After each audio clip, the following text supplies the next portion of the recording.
जो बच्चे हैं वो आपके इतने दीवाने क्यों हैं, इतने पागल क्यों हैं आपके पीछे? मतलब मेरे कमेंट सेक्शन में भरा पड़ा था खान सर कब आएंगे, खान सर कब आएंगे। मतलब ऐसा क्या जादू कर दिया आपने बच्चों के ऊपर? ये सवाल हम आपसे भी पूछते हैं, हमारे पे भी इतना कमेंट आया, इतना मेरे तो ऑफिस में लोग चले आए कि सर कब जा रहे हैं। अच्छा। क्योंकि हम लोग का तो एग्जैक्ट है वही पढ़ाना है। हाँ। तो देखिए हम लोग का मेन है कि बच्चों को जो जरूरत रहती है कि अगर लड़का पढ़ने आ रहा है ना, उसके मन में कोई डाउट ना रह जाए। हम उसको कहते हैं कि हम तुम्हें पढ़ा रहे हैं, दम है तो भूल के दिखाओ, याद करके नहीं।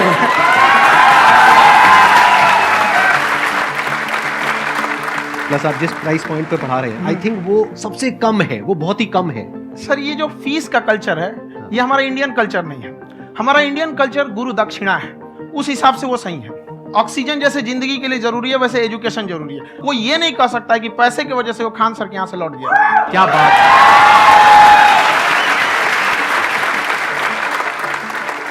मैंने देखा कि आपका ये जो चैनल है कि ये पिछले 3 साल के अंदर अंदर ही ग्रो किया है। हमको जब चैनल शुरू हुआ तो एक दिन में हम 4-5 वीडियो बनाए।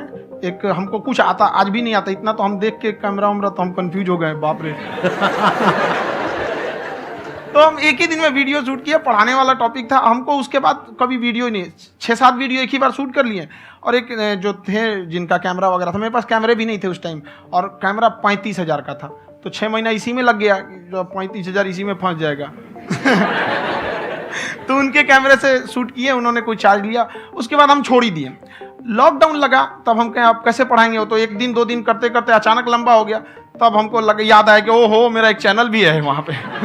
तो उस समय उस पर लगभग 30,000 सब्सक्राइबर हो चुके थे। तो जैसे लॉकडाउन लगा तो उस पर पढ़ाना चालू किया, और पता नहीं क्या लोगों को पढ़ाई में इतना इंटरेस्ट आ गया कि आपका स्टाइल ऐसा है थोड़ा सा। आप आई थिंक पढ़ाई के साथ साथ में जो बीच बीच में आप थोड़ा बहुत छोड़ते रहते हैं ना, मतलब जो एंटरटेनमेंट चलता रहता है। ये बात हम देखिए, जब हम गुलाम थे ना, तो अंग्रेजों ने एक चाल चला था कि भारत को हम फिजिकली गुलाम रखेंगे 100-200 साल, मेंटली 1000 साल कर देंगे। उन्होंने पढ़ाई का मॉडल चेंज कर दिया। उन्होंने ऐसा डिजाइन किया कि ये टीचर की रिस्पॉन्सिबिलिटी है, वो पढ़ा के चला जाए। टीचर की रिस्पॉन्सिबिलिटी यहाँ खत्म नहीं हो जाती है। पढ़ाना तो कोई भी पढ़ा सकता है, टीचर की इससे बड़ी रिस्पॉन्सिबिलिटी होती है उसे समझाना। वो समझा कि नहीं समझा। अगर लड़का आपके समझाने के बाद डाउट रह गया तो ये आपकी गलती है। लड़का हमसे पूछता है सर इतनी भीड़ है आपके पास, तो कहते सर डाउट कैसे पूछेंगे? हम कह रहे यार तुम्हारा डाउट बचेगा तब ना पूछेगा तुम डाउट यहाँ पे।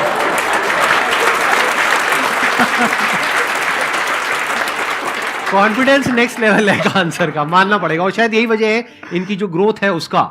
किसी ने शायद सपने में भी नहीं सोचा होगा कि पिछले 2 साल के अंदर अंदर जो आपके चैनल की ग्रोथ हुई है, जैसे आप खुद ही बता रहे हैं कि लॉकडाउन के टाइम पे आपके 30,000 के करीब सब्सक्राइबर्स थे, आज की डेट में 17 मिलियन है। और मेरा एक क्वेश्चन और है, इससे पहले कि ऑडियंस में से आपसे कोई क्वेश्चन पूछे, कि कई बार आप ऐसे भी टॉपिक्स टच करते हैं जो थोड़े से कंट्रोवर्शियल हैं या थोड़े से सेंसिटिव हैं, जिसके ऊपर बात करने की हिम्मत आई थिंक बहुत ही कम लोगों में है। तो आपको कभी ये नहीं लगता है कि कहीं ज्यादा तो नहीं हो रहा है, इसको थोड़ा रोक देते हैं, थोड़ा कम कर देते हैं? क्योंकि कोई लाइन ही नहीं है वैसे तो बोलने को, तो आप कुछ भी बोल दो, कितना भी बोल दो। हुई है कंट्रोवर्सी बहुत बार। एक्चुअली बचपन से हमको फौज में जाना था, और फौज वालों के लिए ये सब मायने नहीं रखता। उसको करना है मतलब करना है, तुम सामने कुछ भी रहो, डजंट मैटर।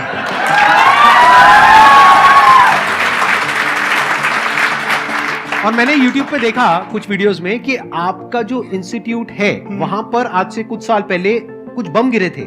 कुछ गिरे थे, कुछ तो बहुत सॉलिड जगह गिरा था, फटा नहीं वो। मतलब आपके आसपास? हाँ, बम को भी पता है कि टीचर की इज्जत किया जाता है। क्या बात है, क्या बात है।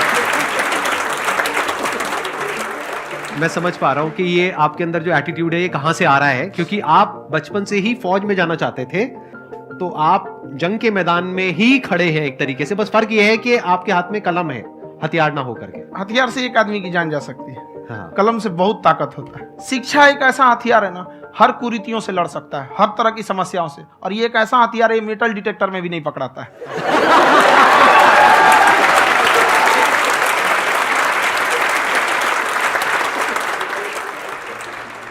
मेरा क्वेश्चन ये है कि अभी प्राइवेट ऑर्गेनाइजेशंस में पीटने का, पनिशमेंट का ये सिस्टम जो है खत्म हो गया है। हम आपके वीडियो में देखे हैं सर कि आप एक बड़ा सा रोल रखे रहते हैं, पुलिस वाला लाठी है वो, पुलिस वाला लाठी है, और स्टेज पे बुला के बच्चों को उसी से धुनाई शुरू कर देते हैं मस्त एकदम से, है ना। तो सर मतलब कि बच्चे मतलब कि डरते नहीं हैं आपसे और इस तरीके से कैसे कनेक्टेड हैं आपसे, है ना। और एक और क्वेश्चन सर, यूपीएससी का जो आप अपना बैच स्टार्ट करने वाले हैं, ठीक है, उसके बारे में बताइए सर, क्योंकि मुझे मतलब कुछ इशू करना है सर, ठीक है। और संदीप सर को देख लिए, मेरा तो वैसे ही हो जाना है।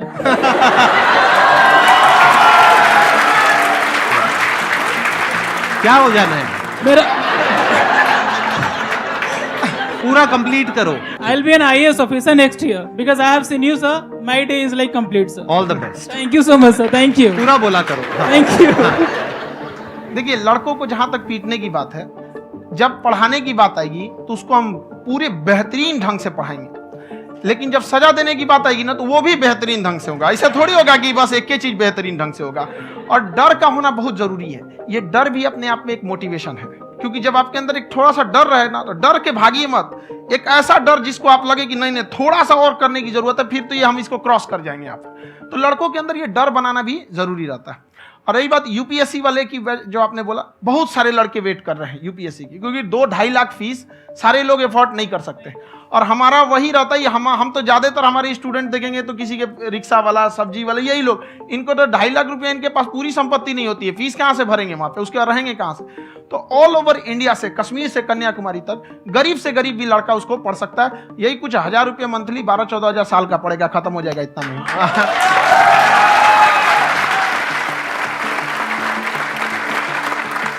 ये जो डंडे वाली बात इन्होंने कही, ये सच है? मतलब आप हाँ, सच में सच एक में। डंडा रखते हो पुलिस का ही है वो। और मारते हो? हाँ, कि मतलब अगर कोई लड़की छेड़ता है या ऐसा कोई भी उल्टा नहीं, पुल्टा काम पढ़ाई करता लिखाई है, कुछ भी गलती करेंगे तो पिटाएंगे वो यहाँ पे कैमरे पे, ऑन कैमरा, जैसा भी रहे, कुछ भी पिटाना तो उनको फिक्स है। एक तो कोई मतलब विधायक जी थे, उनके लड़का को पीट दिए, तो चला है दल बल लेके अपना वहां पे। उसने घर पे नहीं बताया था कि सर ने पीटा है, बस बोल दिया कोचिंग में पीटा है। बाद में पता चला हम पीटे हैं, तो उसके पिताजी मेरे सामने और पीटे।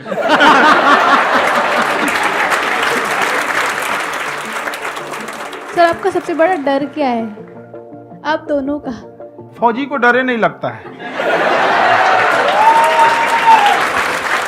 बाकी अब सर से पूछिए। आज के सेशन से पहले कोई डर नहीं था, लेकिन अब मुझे इनकी डंडे वाली कहानियां सुन करके डर लग रहा है कि कहीं मैंने गलती से कुछ बोल दिया अरे ऐसा और नहीं। इन्होंने कहीं पीछे कुछ रखा हुआ है और यही आ करके अगर इन्होंने मेरी पिटाई कर दी तो बहुत बुरा हो जाएगा। तो इसलिए हमको थोड़ा डर लग रहा है।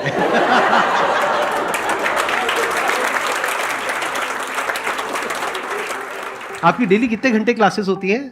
6-7 घंटे। अभी भी खुद ही करते हो आप? हाँ, जो भी हमारे classes स्टाफ करते परेशान रहते हैं। हम 1:30-2 बजे सोते हैं, सुबह 6 बजे उठ जाते हैं, परेशान रहते हैं। हो? यार इतना क्यों करते हो, है ना? कभी तो उनको भी साथ साथ लगना पड़ता है ना? उनको साथ साथ लगना पड़ता है। हम जग गए तो कोई सोया थोड़ी रहेगा, परेशान रहते, दिन में सोते ही नहीं है बेचारा, कहीं कहीं जाके सोते रहता है। तो हम सीट बांध दिए कि भाई तुम इस समय सो जाना, तुम इधर सो जाना। आपकी शादी हो गई या नहीं हुई अभी? मेरी खुशहाली देख के आप आइडिया लगा सकते हैं।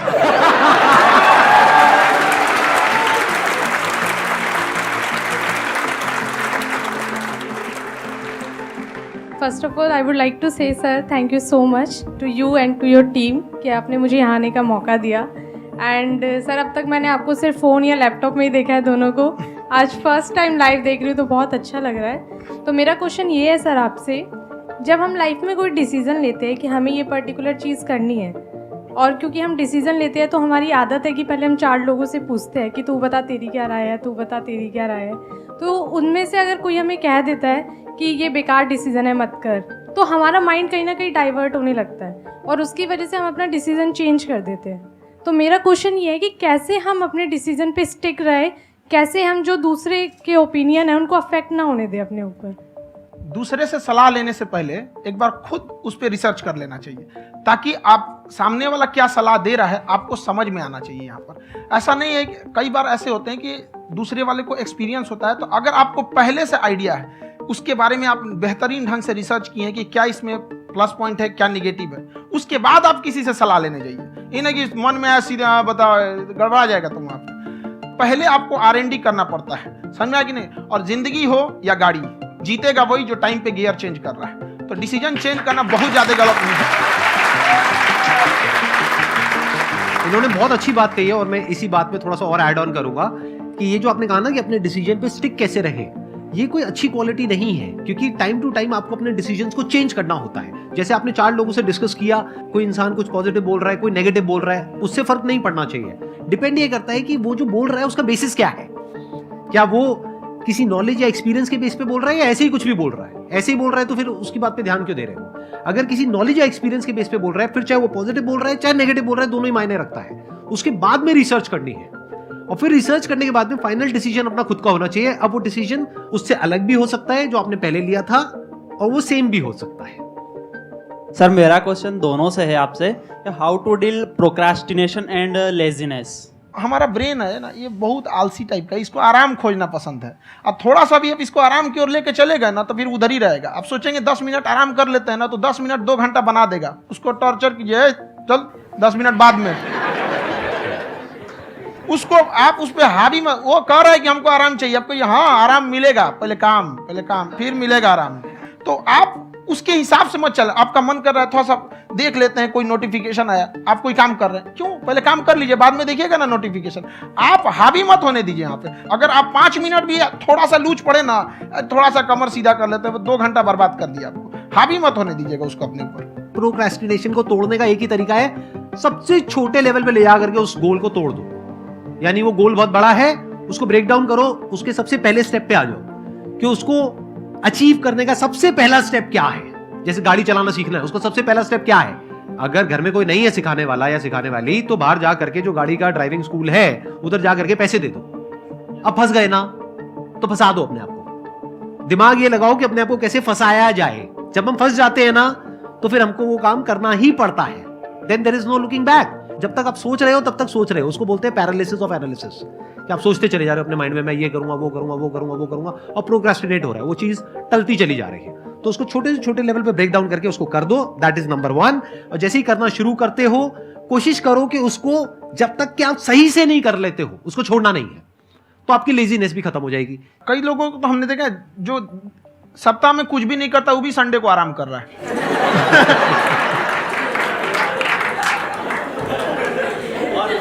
वैसे कहा भी जाता है कि अगर कोई काम आपको करवाना है ना तो ऐसे किसी इंसान को दो जो बिजी है, ऐसे आदमी को मत दो जो खाली है। ये परफेक्ट एकदम। किसी को भी आप देखिएगा जिसको आप कहते हैं कि मतलब थोड़ा ठीक ठाक आप समझते हैं कि नहीं ये बहुत आगे निकल, वो एक काम को खत्म करने के बाद कभी आराम नहीं करेगा। एक काम खत्म हुआ उसको लगेगा हाँ एक खत्म हो गया, अब दूसरा करना चाहिए। और वही जिसको देखिएगा एक खत्म हो गया और आराम करना चाहिए, कभी नहीं लाइफ में आखिरी सांस तक। सर यहाँ पे सब हिंदी में पूछते हैं, इंग्लिश में पूछते हैं, मैं भोजपुरी में पूछूं? जौन भाषा ठीक लगे तोने में पूछ दो। हाँ सर। सर ये पूछे के चाहते नहीं कि जैसे हमने के पढ़ाई करे नहीं सर, तो कभी कभी डेली टारगेट्स जो होला वो कंप्लीट ना होला। अगर टारगेट्स कंप्लीट भी होला तो फिर ऐसा इरिटेशन या फिर वो एंजाइटी या फिर कि और करना है या फिर अभी नहीं हुआ, वो चीज़ हमेशा रहेला, तो वो कम कैसे करल जाए? देखिए टारगेट्स को ना हम लोग को एक अपने हिसाब से पहले फिट करना चाहिए। ऐसा नहीं कि दूसरे किसी इंसान को देख के हम टारगेट फिट कर ले। कोई लड़का 8 घंटा पढ़ रहा है, कोई पहली बार अभी पढ़ना ही चालू किया, उसको देख के 8 घंटा पढ़ेगा तो पढ़ाई छोड़ देगा। तो आप अपनी क्षमता के हिसाब से देखिए कि आप कितना पढ़ सकते हैं। अगर आपने एक घंटे को बना लिया कि हम 1 घंटा पढ़ सकते हैं, अगले 1 हफ्ते तक उसको सस्टेन रखिए। जिम में कैसे करते हैं लोग, पहले दिन उठा लीजिएगा 1 कुंटल तो हार्ट अटैक हो जाएगा। तो वो धीरे धीरे टारगेट सेट कीजिए और अपनी क्षमता को भी देखिए। हर इंसान की क्षमता अलग है। कंगारू को देख के हाथी छलांग मारेगा, पैर तोड़ के बैठ जाएगा।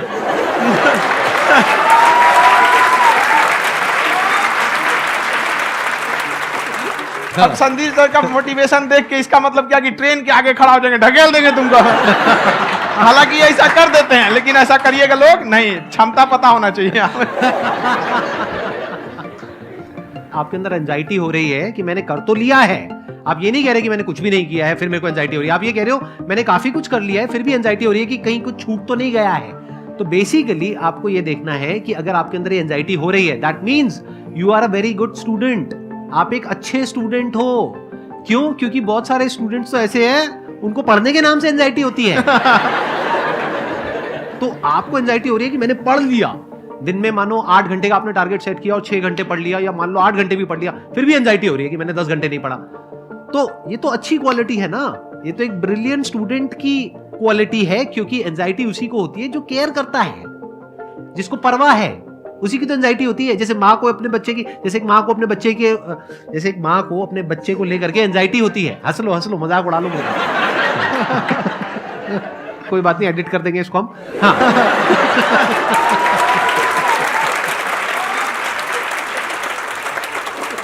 जैसे एक माँ है, उसको अपने बच्चे को लेकर के एंजाइटी होती है, थोड़ी सी भी तबीयत खराब हो जाए उसको एंजाइटी होती है, चाहे बच्चा ठीक भी है, डॉक्टर को नहीं होती है। क्यों? क्योंकि माँ को उस बच्चे से प्यार है। तो दैट मीन्स कि आप अपनी पढ़ाई को लेकर के सीरियस हो, इस वजह से आपके अंदर एंजाइटी हो रही है, विच इज नॉर्मल। जहां पर प्यार मोहब्बत होती है वहां पर थोड़ी बहुत एंजाइटी तो होती ही है ना। समझ रहे हो ना मैं क्या कहना चाह रहा हूं? आप लोग समझ रहे हो ना मैं कहां जा रहा हूं? जब वो किसी और से बात करती है तो एंजाइटी होती है ना।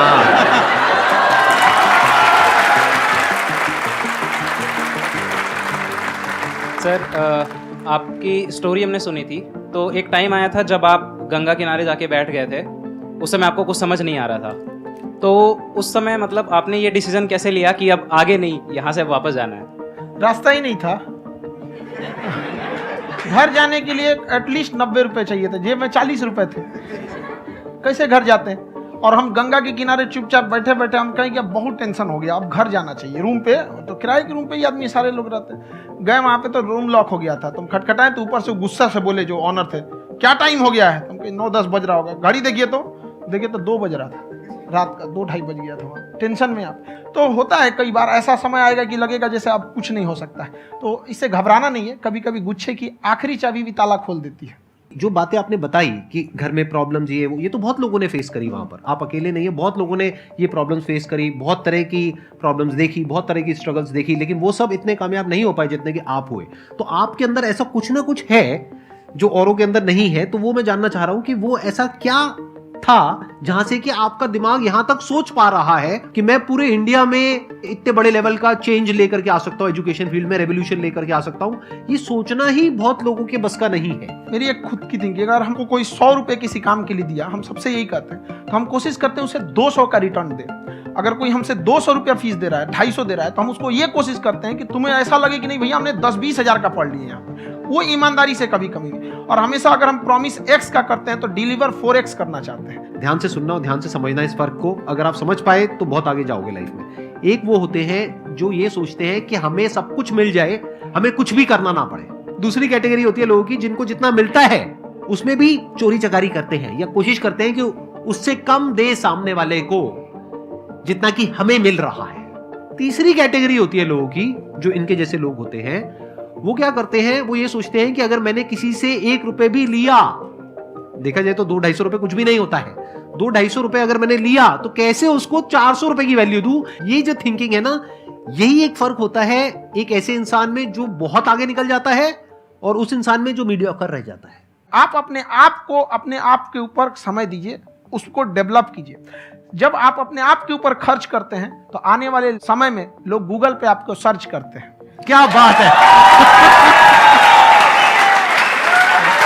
सर, ये आपने अभी बनाया है या ये कोई पुराना आपका वो है? बनते रहता है इसे, फ्लो में बन जाता है। आपके अंदर ना सर एक कवि छुपा हुआ है कहीं ना कहीं जो बाहर आना चाहता है। कभी ना कभी आपने सोचा होगा कुछ। हाँ, कभी कभी देखिए, एक चीज है, संगत का बहुत अच्छा असर पड़ता है। इस चीज को हमेशा, संगति का मतलब लोग हल्के में ले लेते हैं। संगति का मतलब होता है संग संग गति। तो अच्छे लोग के साथ रहेंगे तो संग संग अच्छी गति होती जाएगी, खराब में रहेंगे तो ये भी होता है। बट अपने आप को थोड़ा सोचना चाहिए कि हम केवल जी के मर जाएं इसके लिए नहीं आए हैं। लोग कहते हैं कि सर नाम क्यों नहीं बताते अपना। हमारी एक ही सोच है कि जाने के बाद इस दुनिया से हमको मतलब एक चीज देना चाहते हैं स्टूडेंट्स को कि वो याद करें कि इस पैसे की भाग दौड़ की दुनिया में हर कोई दोनों हाथ से लूटने में लगा है, खाली हाथ जाने के लिए ये सबको लगा है। तो हर कोई को ये सोचना चाहिए कि था कोई इंसान जो इतने कम फीस में इतनी शिक्षा जो महंगी थी, जो कमाने का रास्ता था, उसको भी एकदम कंपटीशन इतना कर दिया कि अब लोगों को अपनी फीस बढ़ाने में डर लगता है कि अरे यार, लड़का कमेंट करता है कि खान सर इतना ले रहे हैं, आप बहुत बड़ा टीचर हो गए।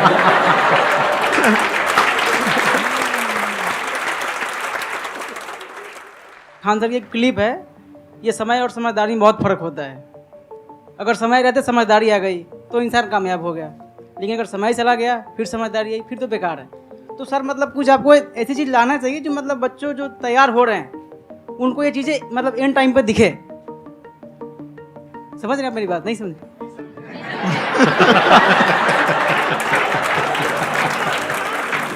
यही होता है सर, सर का मोटिवेशन ज्यादा हो जाता है। जब आप स्ट्रगलिंग फेज में हैं तो कम से कम चीजों को अपने ऊपर खर्च कीजिए, ज्यादा से ज्यादा सीखने में खर्च कीजिए। अगर आपको राजा बनने का शौक है तो गुलाम की तरह मेहनत करना सीखिए, तब राजा बनेंगे।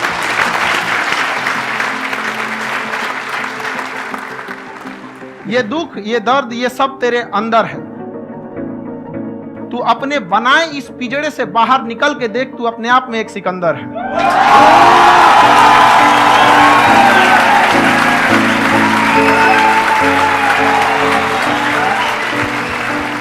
Thank you so much sir for coming.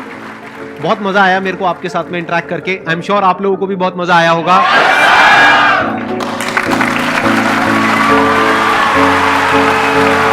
Thank you so much ji.